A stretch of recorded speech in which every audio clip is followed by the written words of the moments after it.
शिव महापुराण कर रही है, शंकर की कथा कर रही है।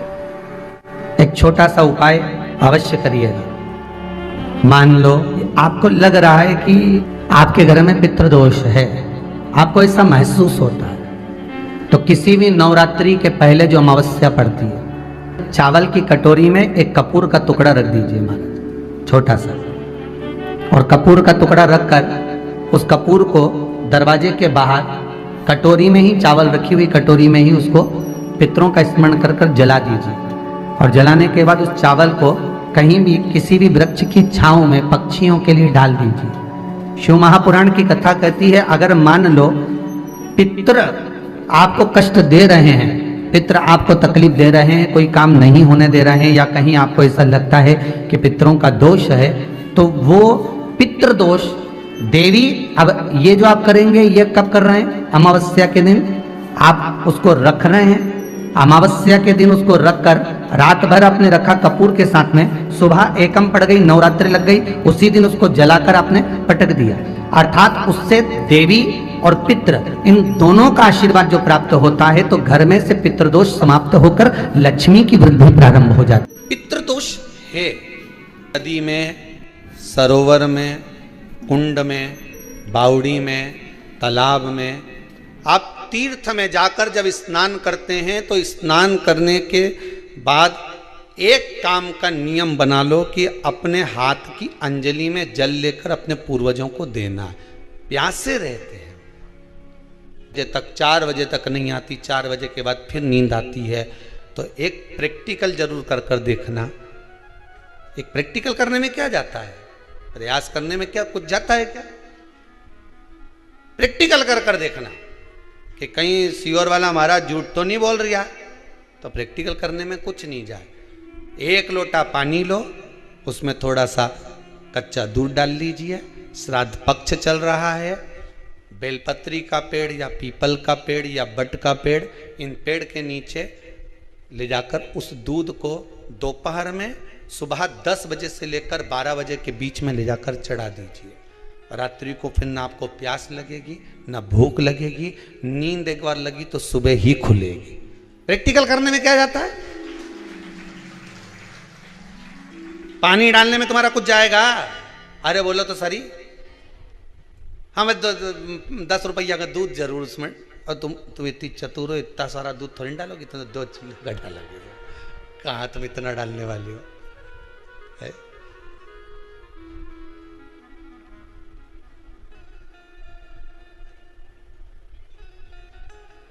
कहा बहुत चतुर चतुर लोग हो रहे संसार में हो,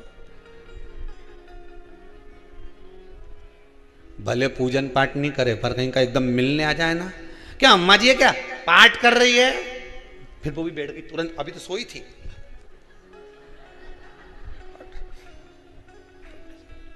तुरंत। क्या पंडित जी हैं क्या, उनसे थोड़ा सा काम है, अभी माला जप रहे हैं, मालूम पड़े पंडित जी तो आराम से सेव फल खा रहे थे। अब प्लेट सोफा के नीचे घुसे तुरंत,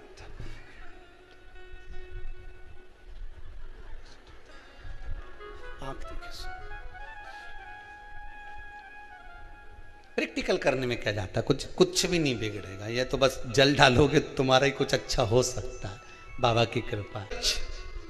पितरों के तुल्य हैं, पहला जम के बोलिए पीपल, दूसरा बटवृक्ष, तीसरा बेलपत्री का वृक्ष, तीनों। पीपल के वृक्ष में 52,000 ब्राह्मण एक साथ निवास करते हैं, इसलिए पितृतुल्य है। बट वृक्ष ब्रह्मा जी के मस्तक से बना, इसलिए पितृतुल्य है।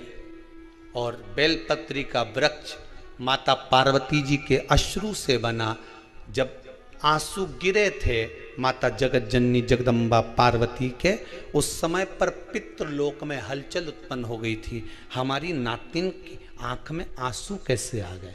मैनावती की पुत्री है,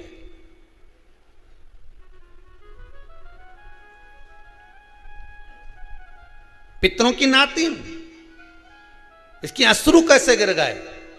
पार्वती जी ने कहा ये आंसू नहीं, मेरा पुण्य भाग प्रकट करती हूं बेलपत्री के रूप में। तो पितरों ने वर दिया था कि ये बेलपत्री का वृक्ष हमारा आशीर्वाद है, इसके नीचे अगर कोई दीप लगाता है, शिव को स्पर्श कर चढ़ाता है, उसके पितरों की शांति होगी। हम स्वयं उसको आशीर्वाद देने के लिए पधारेंगे।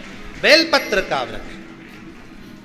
अगर भूख लग रही है, प्यास लग रही है तो पितृदोष है। दूसरा पितृदोष का लक्षण बताया, घर में कोई शुभ कार्य ना हो, वंश की वृद्धि ना हो, 1 रुपये कमाओ, 1.25 रुपये खर्च हो रहे हैं, पैसा 10 जगह से कमाई आ रही है पर घर में टिक नहीं पा रही है, आया गया, पितृदोष। जरा सी कटोरी पड़ी है उसके पीछे विवाद चालू हो जाए, पानी ढुल गया उसके पीछे विवाद हो जाए, या छोटी छोटी बात में घर में क्लेश मचा हुआ है, पितृदोष है। समझ लो हमारे पूर्वज हमसे खुश नहीं, प्रसन्न नहीं। कोई कहता है गुरुजी श्राद्ध बड़े बेटे को करना चाहिए कि छोटे को करना चाहिए? शिव महापुराण की कथा कहती है, अगर जायदाद का पूरा हिस्सा बड़े ने लिया हो और तुमने अपनी माता का दूध ना पिया हो तो एक ही को कर लेने दो। अगर माता का दूध पिया है और अगर एक अंगूठी भी ली है, जरा सा एक कपड़ा भी अगर सास का लिया है, तो श्राद्ध तो तुझे करना ही पड़ेगा, करना ही पड़ेगा।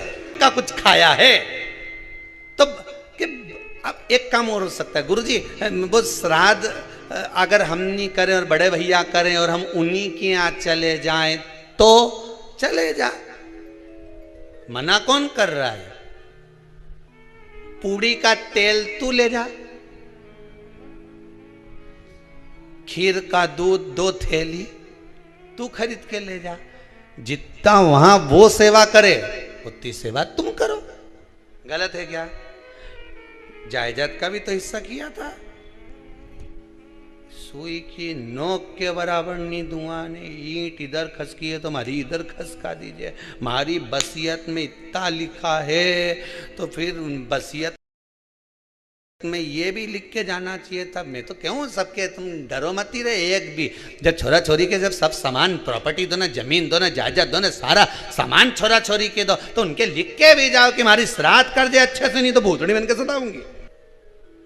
अगर मायके में भाई, मायके में भाभी, मायके के लोग अगर आपके माँ बाप का श्राद्ध नहीं करते हैं तो बेटी भी अपने माता पिता का श्राद्ध कर सकते। नहीं कर रहे हैं, वो नहीं संभालते, वो नहीं जानते, तो आप करो,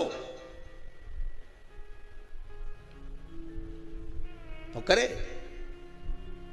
2 भाग होते हैं।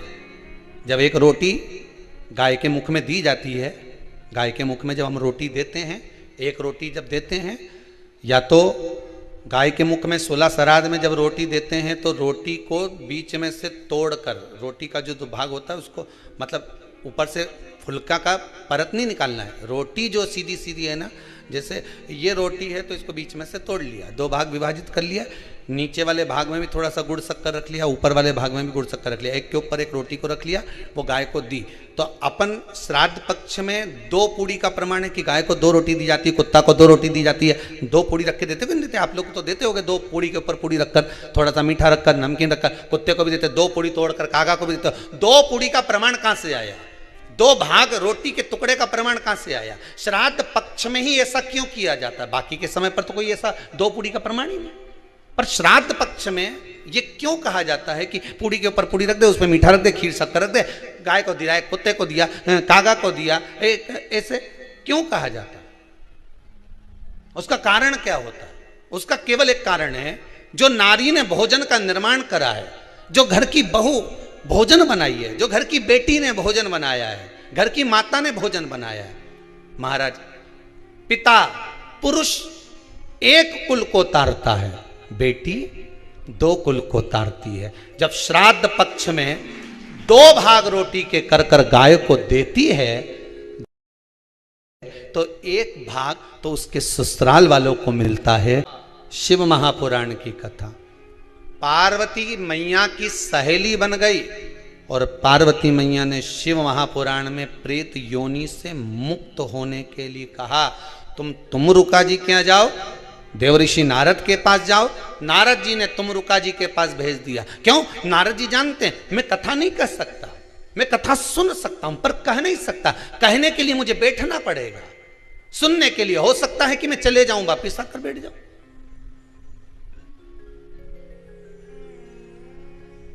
तुमरुका जी से कहा कथा कह दोगे? हां, कहने में क्या दिक्कत है, मेरे पति को प्रेत योनि से मुक्त करना है। तुमरुका जी बोलते हैं केवल तुम्हारा पति प्रेत योनि से मुक्त नहीं होगा। तुमरुका जी ने शिव महापुराण में कहा, सुनो चंचुला देवी, केवल एक व्यक्ति शिव पुराण से नहीं तरता, इस बिंदुक जैसे ना जाने कितने प्रेत इस वायुमंडल में घूम रहे होंगे, ना जाने कितने पितर, ना जाने कितने आहूत, ना जाने कितने वासुक इस वायुमंडल में घूम रहे होंगे। तुम्हारा पति तुमको दिखा नहीं, तुम्हारा बिंदुक तुम्हें कभी नजर आया नहीं, फिर कारण क्या था? बस मन में शांति नहीं है। घर में सारा सुख है पर हृदय में शांति नहीं, समझ लो पितृदोष है। क्या करा जाए? फिर क्या करोगे? महाराज हृदय शांति, हृदय शांति। केवल एक अकेला बिंदुक शिव महापुराण की कथा सुनकर नहीं तरेगा। तुमरुका जी कहते हैं जिस समय पर मैं शिव महापुराण की कथा कहूंगा, सुनो चंचुला देवी, इस संसार के इस भूमंडल पर मृत्यु लोक में जितने भी जीव इस संसार सागर में भटक रहे होंगे, शिव महापुराण की कथा सुनकर वो भी तर जाएंगे। ये अकेली बिंदुक को तारने वाली नहीं है, इस मृत्यु लोक में जो विराजमान। आज भी नियम है महाराज, श्राद्ध का भोजन टेबल पर नहीं कराया जाता, श्राद्ध का भोजन ब्राह्मण को कुर्सी पर बिठाकर नहीं कराया जाता। श्राद्ध का भोजन आज भी प्रमाण है कि ब्राह्मण के लिए भूमि पर आसन लगना चाहिए और जमीन पर बैठकर कराना चाहिए। तब क्यों? क्योंकि इस भूमि पर बैठकर जब भोजन कराएंगे, इसी भूमि से ना जाने कितने पितर गए, कितने तर्पण हुए, कितनी तिलांजलि हुई, इसी भूमि से, इस रज से, इस कण से ना जाने कितने जीव चल गए। अब लकड़ी पर या टेबल पर या कुर्सी पर बैठकर ब्राह्मण को भोजन कराने का प्रमाण नहीं है। अब आपका फैशन ज्यादा हो गया तो बात दूसरी है। पंडित जी ऊपर बैठ के खा लोगे क्या? पंडित जी तो बोल देंगे अच्छा है, खिला दो।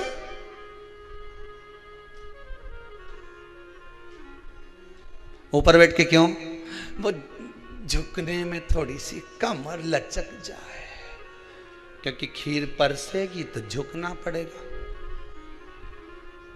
अब ब्राह्मण अगर भोजन करने आसन पर बैठेगा, तुम अगर थोड़ा झुककर परसोगी, ब्राह्मण के सम्मुख में आप थोड़ा सा भोजन कराते समय झुकोगी।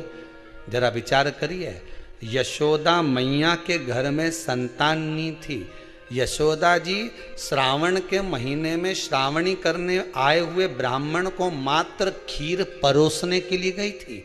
52 साल की उम्र थी, संतान का सुख नहीं दिख रहा था, खीर परोसने के लिए गई। उतनी देर में ब्राह्मणों ने देखा इनके घर में संतान नहीं है, पुत्र भव कह दिया। और यशोदा जी के पति श्री नंदराय जी कह रहे हैं कि बाबा मैं 60 का या 55 की, बाल हो गए धोले और तुम कह रहे हो पुत्र होगा, कहां से होगा? ब्राह्मण कहते हैं ब्राह्मण जब भोजन करता है, भोजन करते समय जब वर देता है, वो वर गलत नहीं हो सकता, कहीं से भी आएगा पर छोरा तो आएगा। और आया, कहीं से भी आया पर पुत्र आया, क्योंकि आशीर्वाद दिया था।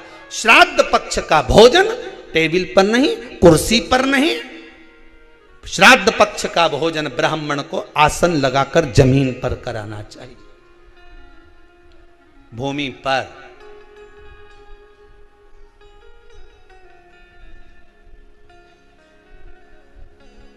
अब आजकल के ब्राह्मण भी थोड़े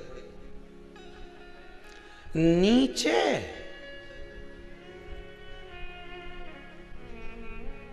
अगर हम टेबल पे ही जिम लें तो जी अब क्या बोले भी तो क्या बोले तुम ही बताओ।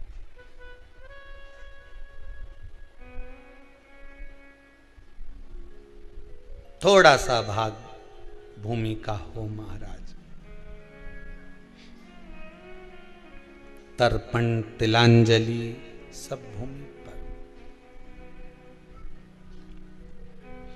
हम तो जो जजमान हवन करने के लिए भी जो जजमान लोग नाम लिखाए हैं पितरों के लिए, तो हम उनको भी कहते हैं कि कुर्सी पर बैठकर आहुति छोड़ने से अच्छा है आप बैठो मनानी पर, पहले सबसे पहले भूमि पर 10 मिनट बैठो, पर बैठकर आहुति छोड़ो। उसके बाद भले आप स्टूल लगाओ कुर्सी लगाओ आपकी मर्जी, पर 10 मिनट 5 मिनट तो आप भूमि पर बैठो उन जीवों के लिए,